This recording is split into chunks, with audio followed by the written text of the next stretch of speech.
ఈమెని Greeshma Kumar, communist party of India, Marxist Leninist new democracy party Nidadavolu పట్టణ కార్యదర్శి.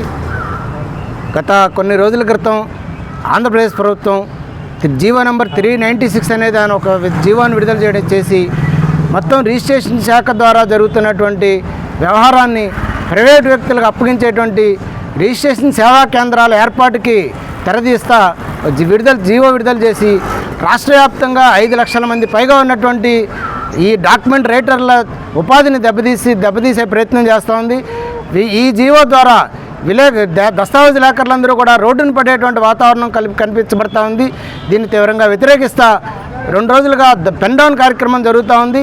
ఈ నెల 30వ తారీఖు వరకు కూడా దస్తావేజ్ లేఖర్లు మొత్తం రాష్ట్ర వ్యాప్తంగా పెన్ డౌన్ కార్యక్రమాన్ని నిర్వహించబోతా ఉన్నారు. దీనికి భారత communist party, CPML new democracy party తరఫున మేము సంపూర్ణంగా మద్దతు తెలియజేస్తూ ఉన్నాం. కూటమి ప్రభుత్వానికి ఒకటే ఈ సందర్భంగా మేము హెచ్చరిక చేయదలుచుకున్నాం.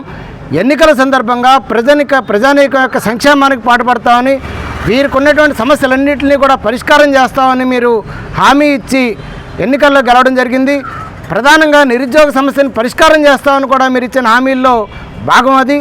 కానీ ఈవేళ 5 లక్షల మందిని ఉపాధిని దెబ్బతీస్తా ఇన్ని సంవత్సరాలుగా, దశాబ్దాలుగా, తరతరాలుగా ఈ వృత్తి మీదే ఆధారపడి బతుకుతున్నటువంటి వీరి ఉపాధిని దెబ్బతీయడం అంటే మీరు కొత్తగా ఆంధ్ర రాష్ట్రంలో నిరుద్యోగ సైన్యాన్ని తయారు చేస్తూ ఉన్నారు. ఈ కుటుంబాలు రోడ్డు పడ్డం అంటే మీరు ఏ వైపు పరిపాలన చేస్తూ ఉన్నారు అనేటువంటి విషయాన్ని మేము ప్రశ్నిస్తూ ఉన్నాం. కేవలం ఈ ఆర్ఎస్కే విధానంలో కొద్దిమంది కాంట్రాక్టర్లు మాత్రమే బాగుపడేటువంటి పరిస్థితి. దీన్ని తీవ్రంగా వ్యతిరేకిస్తా వీరి ఉపాధిని కాపాడాలని చెప్పేసి డిమాండ్ చేయడం జరుగుతూ ఉంది.